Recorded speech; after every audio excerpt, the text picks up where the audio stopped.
Good evening. It's take two in Peterborough this evening. Just 6 weeks ago, the original fixture was postponed just 90 minutes before kickoff due to a frozen pitch. Now, 10 days ago, we'd won 5 in our last 7 in the league, but since then, it's back-to-back defeats. It's time this evening to put that right. It's not going to be easy though, as Peterborough put 5 past Plymouth Argyle on Saturday. That win has kept them within 7 points of the playoff places with a game in hand, and of course that game in hand being this evening. Posh picked up a maximum points in their last game before Saturday as well, a 4-0 win at Morecambe, which means that's 9 goals scored in their last 2 games. Before that, however, they had lost their previous 2 games, so who knows which Peterborough team will face tonight. We're live streaming tonight's game worldwide, including in the UK and Ireland, and we've got lots to come ahead of kickoff here on Charlton TV. We'll hear exclusively from manager Dean Holden, who spoke to Terry Smith shortly after arriving at the Western Home Stadium. We'll hear from CEO Peter Storrie, who explains the remit that he's been given by owner Thomas Sangard. And we'll also hear from defender Sean Clare, who's talking all things Peterborough, diet and a recent whack on the head that left him needing 8 stitches.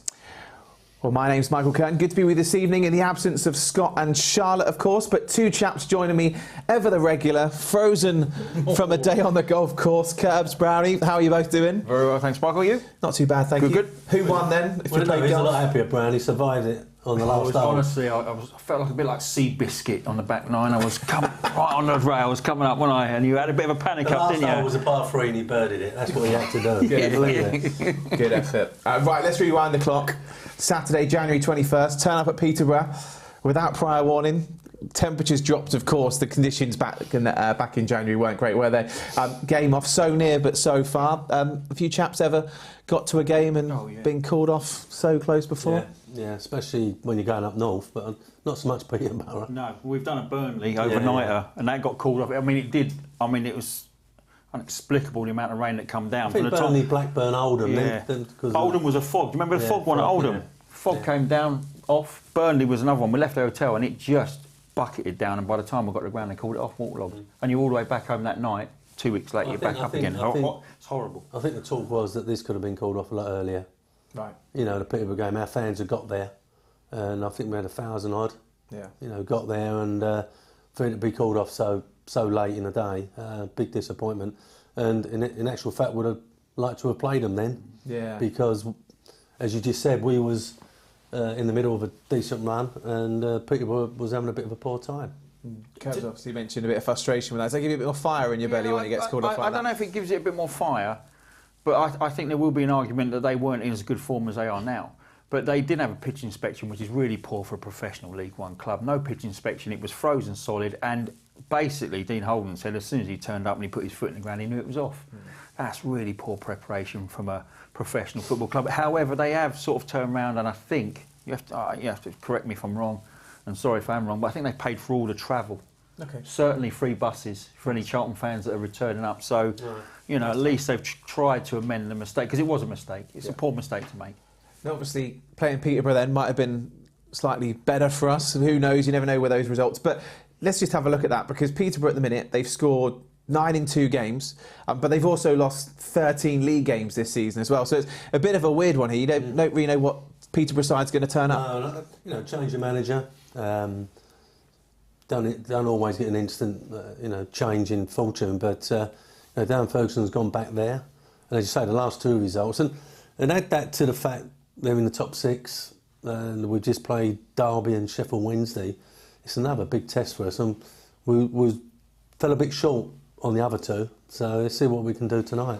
Yeah, massively. Yeah. Listen, I think they're in decent enough form. They got thrashed the other week against Bolton 5-0, and then the game after that, funny enough, it was Fleetwood who come here and won. You know, so it's Fleetwood on that little bit of a run, actually. If you meet them at the wrong time, they can be quite dangerous, quite hard to break down. So you can see why you can sort of come unstuck against them. But either side of that, they've been in pretty good form. You know, I think it's 6 wins in the last 10. So, yeah, it's a tough place to go. And you've already said it, actually, Michael, that if you meet, they'll either score 5 or it's quite a close contest. You know, it's hard to call which Peterborough's going to turn up. Yeah, massively. Let's look at us then. Defeat on Saturday, but a spirited second half performance though. obviously that was against the league leaders as well. So it's one of those games where you want to try and get something out of it, but it's never going to be easy. But I guess the performance for you, Curbs, if you see that second half. Yeah, but you know, the first half they stunned us somewhat. They was quicker to the ball. They was more aggressive, and you know, very professional as well. And I know Dean came out and said it afterwards. The dark arts. Well, that, you know, whenever we made a foul, they surrounded the ref, and you know, wanted him to do something, wanted to book people. And there was a couple of professional fouls which they got booked on, but it stopped us attacking and counter-attacking. So they were very, very professional in everything they done. Sheffield Wednesday, and you see why they were top. And I think, as I say, we never got going in the first half, but the second half we came out, got the ball forward a lot quicker, and we caused them a few problems. That coincided with Chuks coming on, and you know, going in behind and with Miles as well, and then suddenly, bang, they're both off. Yeah, it's a shame to see that, wasn't it? So I think we'll get an update on Chuks a little bit later on. Plenty to come on tonight's show then, so let's get stuck in, shall we? Because we caught up with Dean Holden a little bit earlier on. Dean, here at the Western Home Stadium, and you made 3 changes for this evening's game, the rearranged game. Do you want to talk us through those changes? Yeah, so Sess comes in at left wing back instead of Corey Blackett-Taylor. We've brought Jack Payne in to play up and around Macaulay Bonne.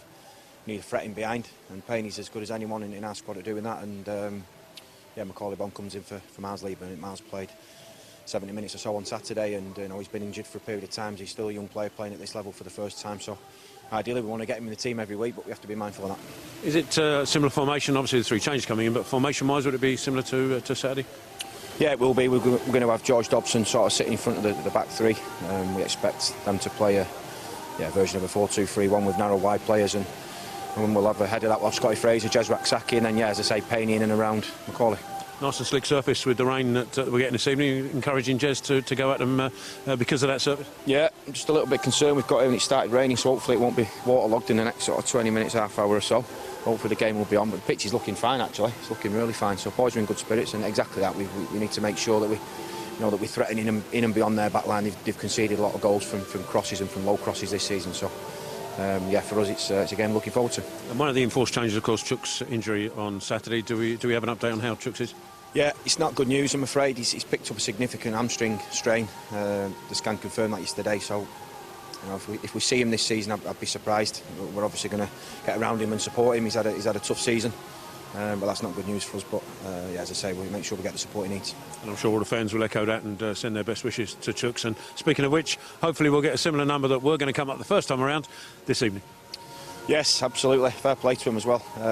It's important that we give him something to shout about on the back of 2 defeats recently. We have to respond. Thanks for joining us, and good luck. Jim. Well, there we go. Some team news then for you ahead of this one. 3 changes. Bone Payne and Sessegnon in for Lieburn, Blackett-Taylor and Kilkenny.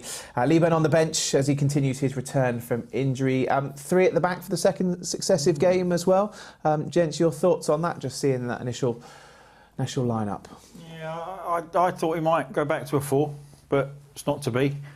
I mean, that centre of that pitch is going to be extremely congested tonight. You know, they've had a little change up in terms of how they've attacked the games recently, and they've gone stronger in wide areas. They've made a change tonight themselves, actually, which I am Poku might tuck inside and play off the striker. But you know, they've been good in wide areas. You know, and I think Mason Clark's been causing a few issues. We know all about Clark Harris and the goals he scores, but the centre of that pitch is going to be extremely congested. You're not going to have a lot of time in there, I don't think. It looks like that's where Dean's, you know, really tried to enforce the situation, isn't it? Like, you know, blocking up that midfield area. Payne, we were talking about going to support Bond, but I think Vasaki will as well. We'll have to see how it pans out. I mean, we're going to need a lot of possession for us to make any impression, I think, going forward, looking at the lineup with Bond and Payne floating around. So we're going to have to keep the ball, especially in the final third. And as you said, Dean, perhaps get the ball in the box, and you know, they struggle with crosses, but I don't know how long they've had to work on that. You know, they play on Saturday, warm down on Sunday, a little bit yesterday, and then you're playing today. So it'll be interesting to see because we need to get a better start than we did at the weekend. Yeah, massively. What are we expecting from the opponents this evening? How do you think they're going to like you? Obviously, you mentioned there's a change in there, Brownie, but how are you expecting them to come at us? Yeah, well, they're going to be full of confidence, that's for sure. And they do have the league's best striker, or certainly in terms of numbers. But the highlights I watched from the win, which was a very impressive win, by the way, against Plymouth. Not many, I mean, obviously they lost here 5-1, but that's a fantastic home victory, and they look powerful going forward. And like I said, they were good in the two wide areas. And they pitch in with goals from different areas as well, you know. So it's a tough fixture for us tonight. I mean, we look at Derby County and we'll look at Plymouth as being tough, and obviously Sheffield Wednesday is one of the toughest. This isn't an easy one by any stretch of imagination. If they get going, if they start on the front foot well and they get a sniff, they're pretty free scoring. So it's going to be it's going to be a backs to the walls job. We certainly need to get on the front foot quicker than we have been, and that's my biggest. My frustration, actually. My little concern is at the back, because, you know, Hector has come in from nowhere without playing any football all season. Now he's suddenly having 2 games in 3 days or 4 days. The boy Ness, who's done ever so well, but a young boy, we're asking to play week in, week out, which I'm sure he'll want to do. But I'm looking at that three, you know, hoping that they can cope with it. As Brownie's saying, Peterborough going forward. Are really dangerous, and you know, the three there, I hope they can withstand the pressure. Yeah, just finally, obviously Dee mentioned there, Chooks might not see him between now and the end of the season. Just wish him a speedy recovery. It's never nice to pick up an injury like that. Yeah, it's all you can do, really. I mean, it's a catalogue now of injuries, unfortunately, and it is really sad to see. I mean, I've had teammates in the past that have struggled, and you know, they you watch them work so hard on the training ground to get fit, and then they break down again during a game, and there's a certain amount of stick that comes with that. You know, not from the players themselves, but from supporters sometimes, and it must be horrible for him. But it's one of those ones where he's got to have serious consideration now. He just can't seem to physically get through games. So I think he's got to have a sit down and have a really good think about what he wants to do moving forward. And I don't mean that in as much as, he's got to retire tomorrow. But his body just doesn't seem to be able to handle, you know, the full-time training and the matches. So, you know, we all wish him well, as we always do, you know, and you hope him a speedy recovery. We hope that he comes back next season bigger, stronger, better. But it's a catalogue, as I say, and it just seems his body's breaking down on him. Yeah, I'm sure he'll get the support that he needs from the team and the squad as well. Right, let's take a look at the league table now, shall we? We'll start with the bottom half as we drop to 14th following Saturday's defeat to Sheffield Wednesday. There's no movement in any of League One's bottom 8 places on Saturday, with only Forest Green Rovers, Burton Albion and Accrington Stanley picking up points over the weekend. They all drew, with the latter 2 clubs drawing with each other. Oxford in 17th parted company with former Charlton boss Carl Robinson on Sunday. That ended his 5-year spell in charge of the U's. Bristol Rovers were the only club in the bottom half to win at the weekend, as they put that final nail in Robinson's Oxford coffin by beating them 3-0 at the Kassam Stadium. Let's look at the top half now then, and Fleetwood Town, then Exeter City. Well, they both earned home victories to rise into 11th and 12th respectively, and will return to 11th place if we can win at Peterborough this evening. In the playoff places, Barnsley leapfrogged Derby on Saturday by beating them 4-1 at Oakwell. The Tykes still have a game in hand over the Rams too.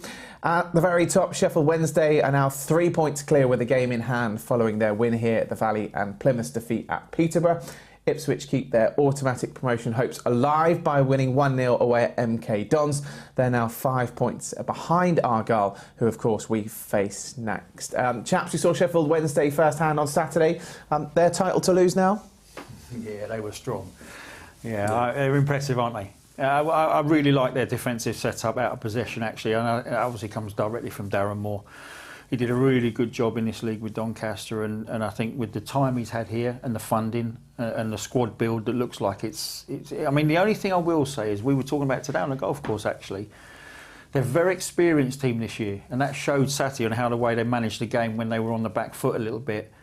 But that's an ageing squad. So there's a little bit of work to do, I think, if they are to get up. We sort of mentioned that, but let's fast forwarding too far for them. Just get the job done, and get up, which I think they're going to do comfortably. But the one team that's sort of hanging on to the coattails that could be dangerous and flying under the radar is Barnsley. They've got a couple of games in hand. They could go up to third. and they're picking off good results at the moment.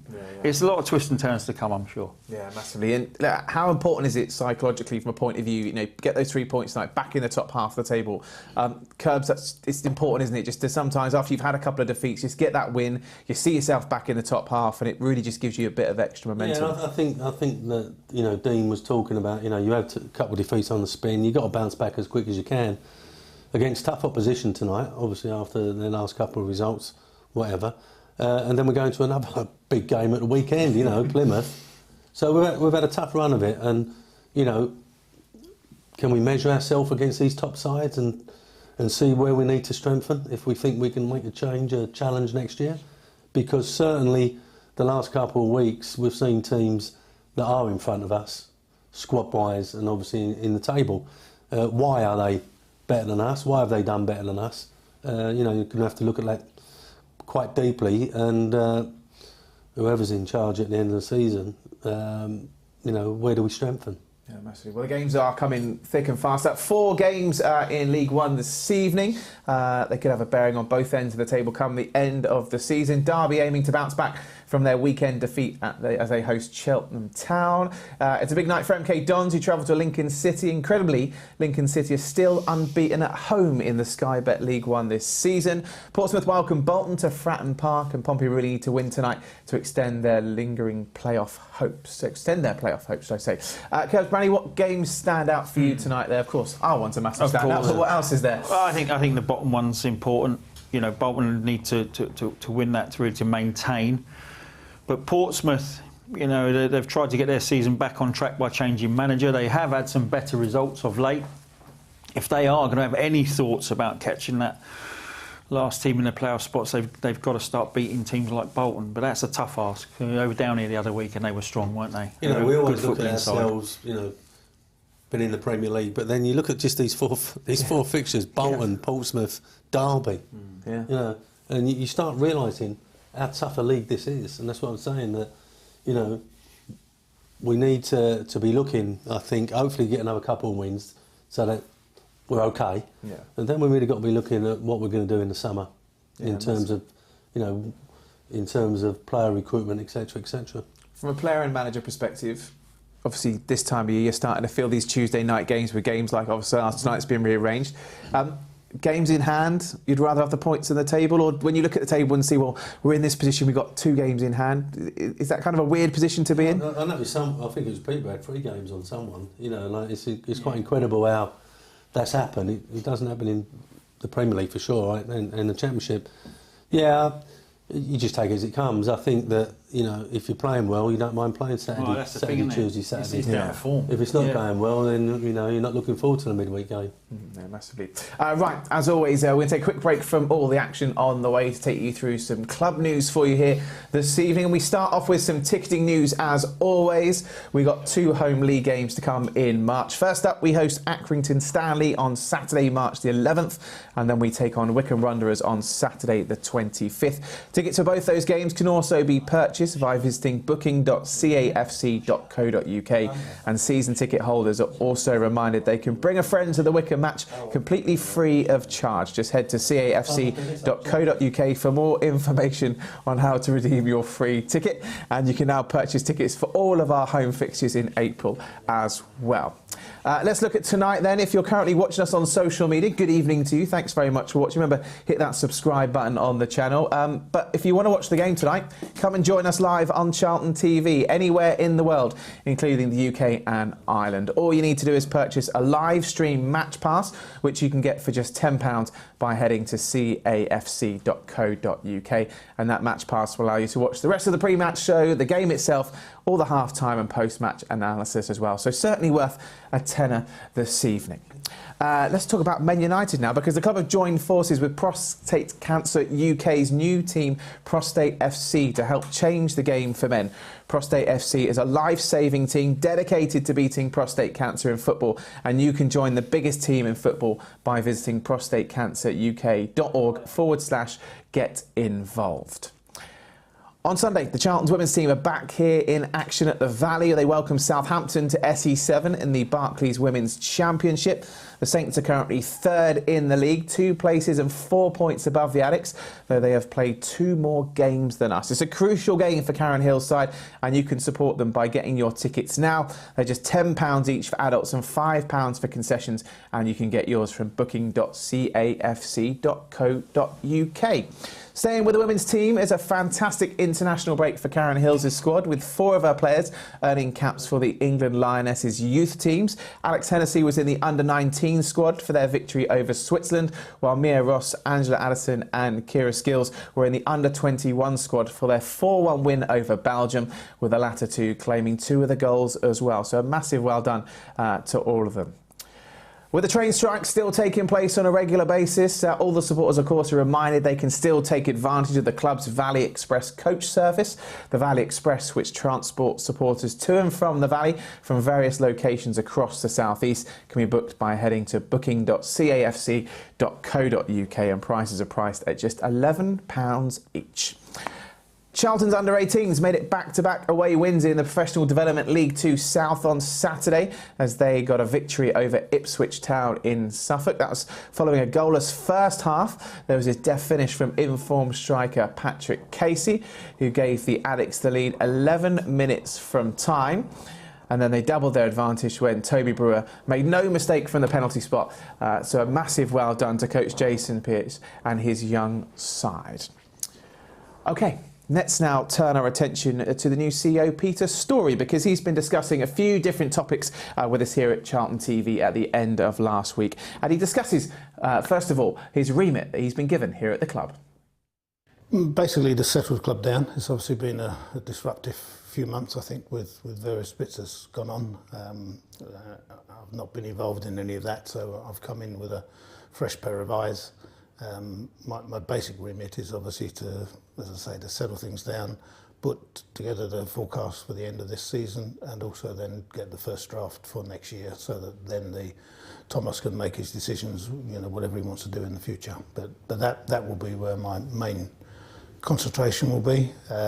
What I have done from day one is get all the staff together, because if I have to sit here and make all the decisions, then something's wrong.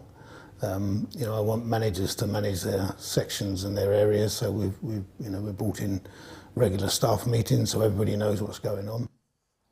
Curbs, obviously Peter's got a vast array of experience that he brings with him and obviously brings to the club. And what areas do you think he can help with most? Well, I think that over the last couple of seasons we've had about 3 or 4 CEOs. So I think the main thing in his interview there, he was saying settling things down. Thomas has brought him in. It's very difficult for Thomas, being in America, and he's having to rely on other people running the football club for him. And as I say, he's brought in Peter, who's vast experience, been at big clubs before. And I think Peter's now going to present Thomas, well, there you go.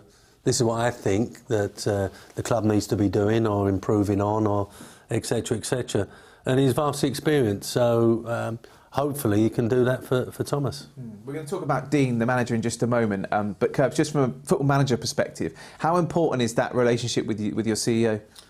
Well, it's massive. I mean, I always had a great relationship with Peter Varney when I was here.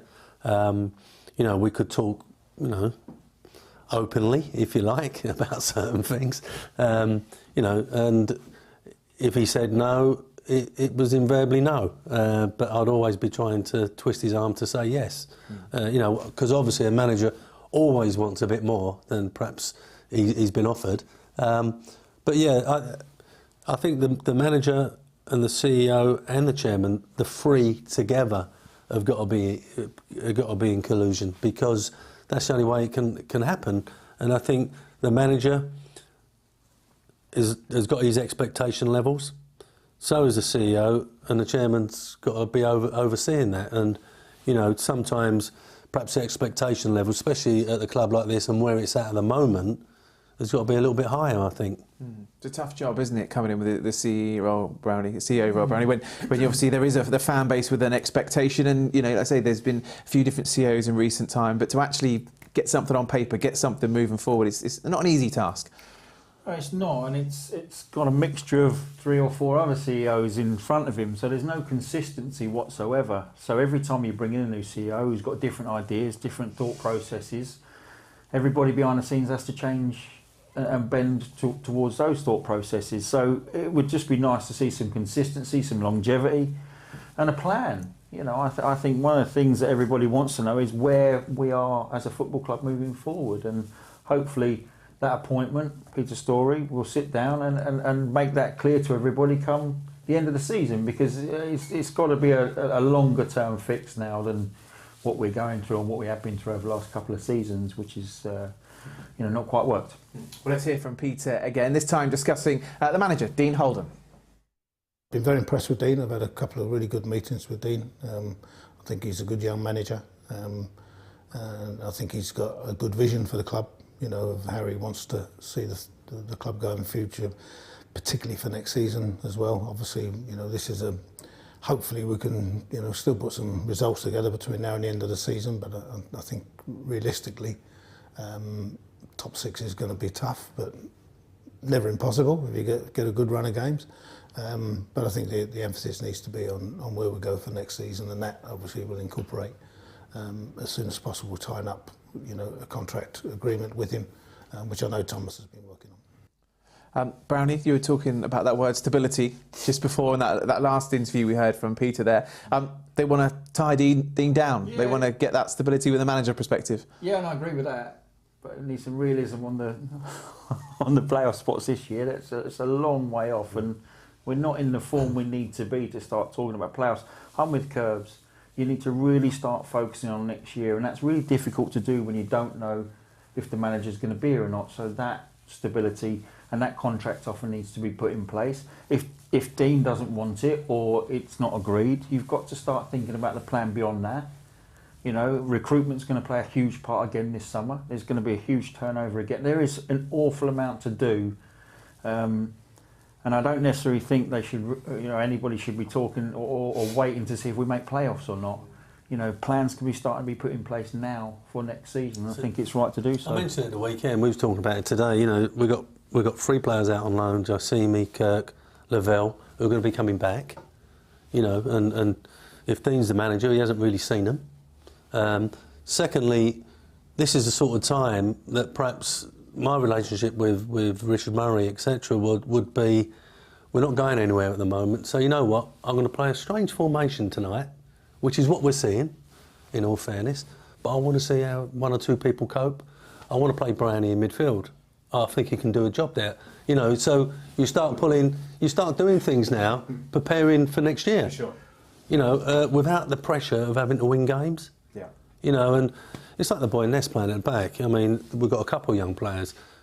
If Dean was secure, would he throw a couple of young players in before the end of the season so he could say, I don't really need another left back or right back, I've got them coming through. Or, you know, so sure.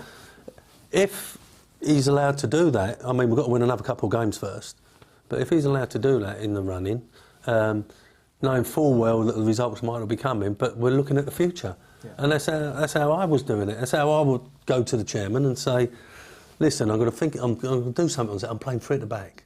I'm going to play 3 at the back this weekend. It might not work, but I want to see if he can do this. And he has to operate like that. Yeah. Because he has to operate like he is going to be here. Yeah. He doesn't know who the ownership's going to be. There's a challenge or not a challenge, who knows? But there's players in the squad that he hasn't seen. Yeah, for sure. So he may take the decision that I'm going to give them a game. Next Saturday away at Plymouth, I'm going to give I know it's a tough game, but I'm going to give someone a game. Yeah, for sure. We've got one final clip here from Peter then, and he's going to now talk about what he's hoping to achieve at his time here at Charlton. What's my goal? That's an interesting question. Well, I think hopefully to put together a plan that whatever happens, someone can take forward and implement that. And I think hopefully when they look at the ideas I've got and the basis of that will look, obviously the club have got a challenge to try and get out of this division, but it's not an easy division to get out of. There's a lot of good teams in it, and there's teams that's come down from the Championship But if you look at Charlton, at the very minimum, it's a championship club. Hopefully in the future, get yourself back in the Premier, but at the very minimum, it has to be a championship club. So that's got to be the priority and the aim. And obviously, what I'm trying to do is put together a plan for whoever goes forward on this. They can implement that and take the club on and on. Some positive thoughts there in that interview with Peter. Obviously, he's got a plan, and the key words there: get Charlton back in the Championship at some point. I think he said he's going around to every department and ask, is this blank piece of paper? What do you think? What do you think's good here, or what do you think is bad? And getting a feel for what's gone on behind the scenes, because that's his role.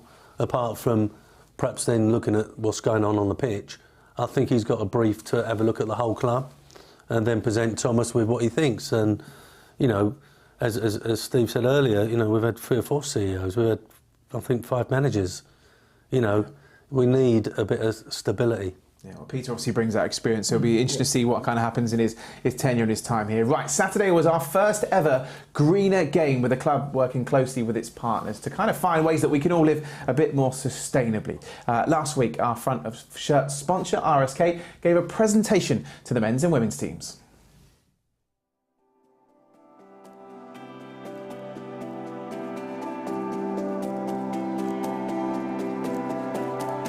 Over the last couple of days, we've been talking to the players for the men's team and the women's team about sustainability and everything that RSK have been doing. It's nice for them to give up their time and come down and talk to us about sustainability and how we're impacting in what we do the planet, and how going forward the choices we make now can have consequences later on. So it's nice for them to come down and give us an insight and make us think that, okay, maybe we need to start changing things a bit more. Probably never been so prominent in terms of the current economic state that we're all in, or we're all facing, I should say.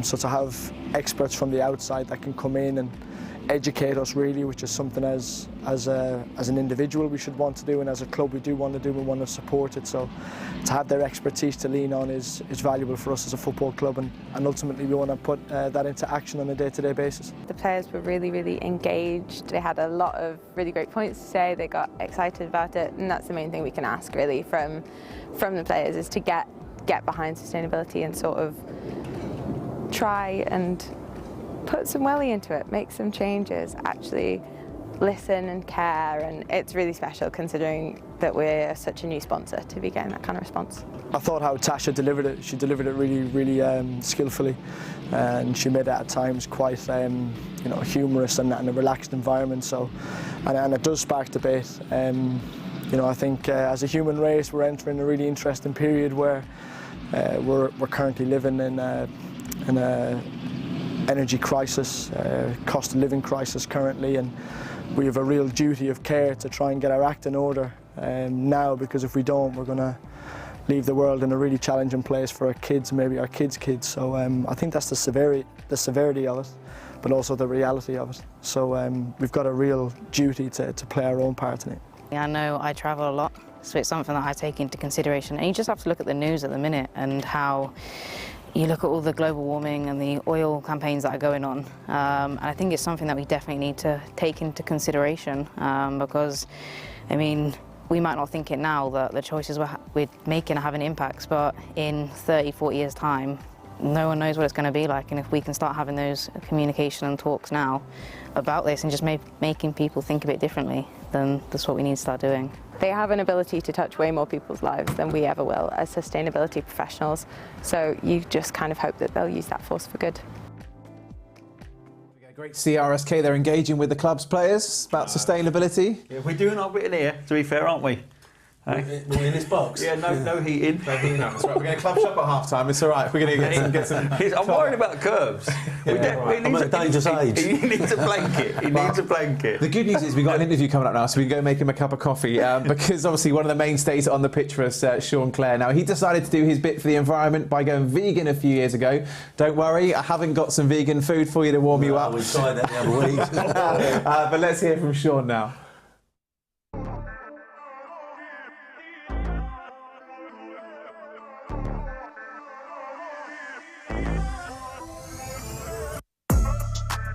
first of all, unfortunately you've been in the wars the last couple of days. What's happened? Yeah, I was just training. We were doing an attack versus defence kind of drill. I went to block a shot, kind of point blank range, and it hit me at an angle which ended up slicing my face here and here. This one's quite deep, so had to go to A&E, get it stitched up. Got 8 stitches in, so yeah, on the mend, but yeah, an eventful day for sure. It sounds like a sore one, but you're all okay now? Yeah, I feel all right now. Just a little bit sore, a little bit swollen, but nothing too bad. Just on your mask, actually, it obviously has huge benefits for you normally. It sounds like the mask was partly responsible for the injury this time around. I mean, how used to have you got wearing that mask over the course of this season? Yeah, quite used to it, to be honest. It's done a lot of good this season. There's been a few whacks on the area that it's meant to be protecting, which have been really good. I think it was just a bit of a freak accident. It was a volley from so close at a kind of weird angle, and it's hit the mask in a way that's ended up actually doing more damage. So there's always pros and cons, but no, I'm used to masks. I think it's something that I want to wear until the end of the season, just to kind of be safe and be sure, and then I'll probably get rid of it next season. And looking back to Saturday as a whole, so not the actual game itself, Saturday was our environmental day. You yourself, you're a vegan. Why is it that you are a vegan? Yeah, the main reasons were for health, but also there's a lot of environmental benefits and stuff like that attached to it, which also aided my decision in becoming vegan. Been vegan for a number of years now, and I feel good for it. That was the main thing to start with. I felt good for it, and then I did a lot more research into it and saw some of the benefits. It's not something that I push on people, but I would say for a lot of people, especially that I say to my friends and family and teammates, try a vegan day a week. It's a lot easier than people think. It's a lot nicer than people think. So yeah, I would say why not give it a go one day a week, and you'll be surprised.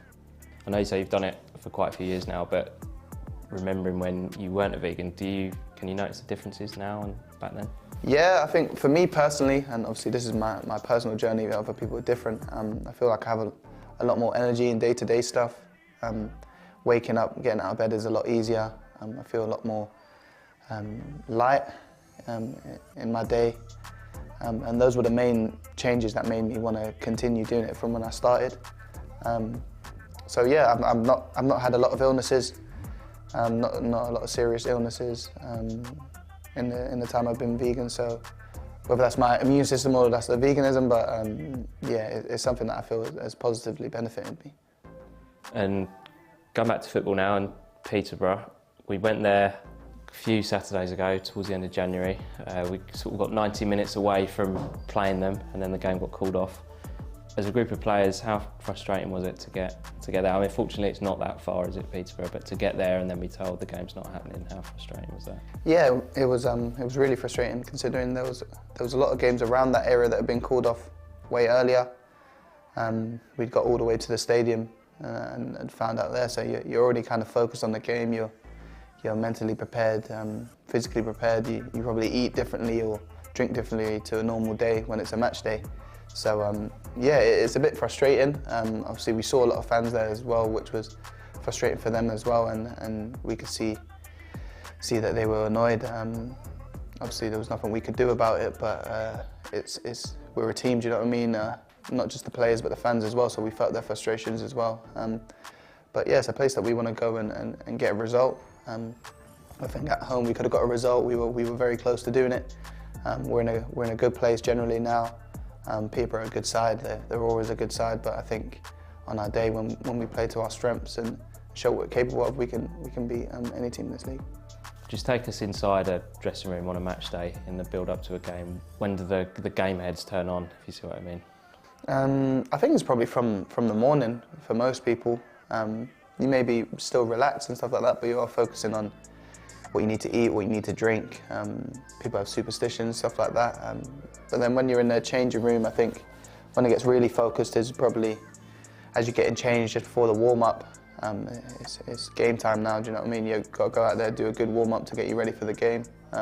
People are focusing on jobs, set pieces.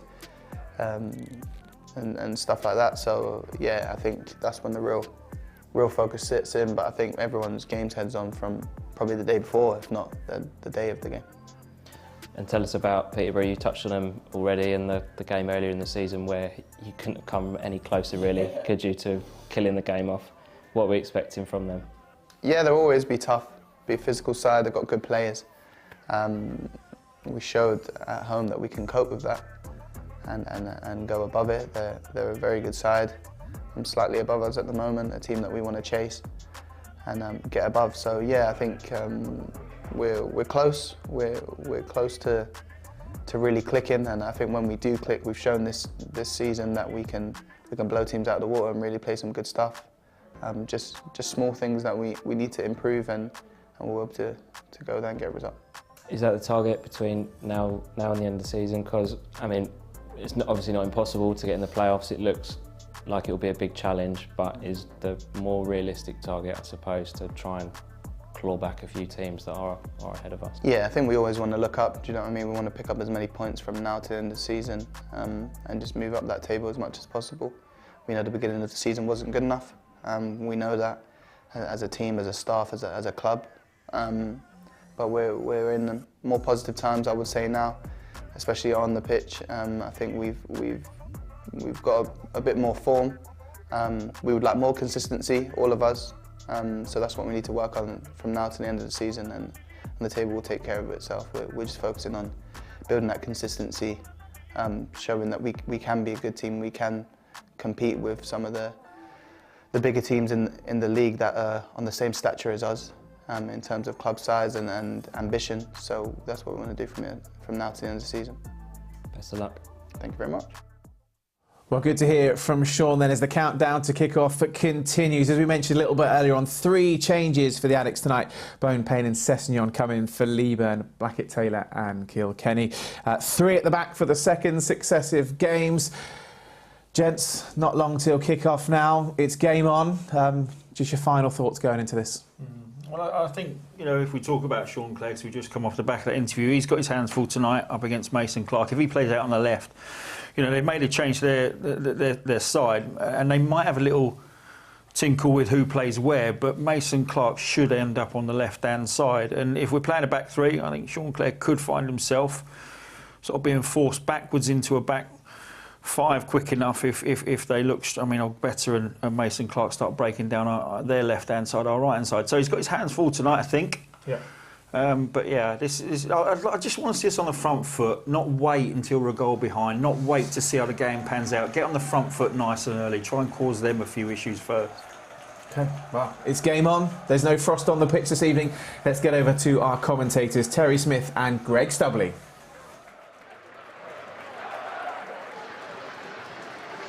Thank you, Michael. Thank you, Curb. Thank you, Brownie. Back in the studio. Yes, welcome to the Western Home Stadium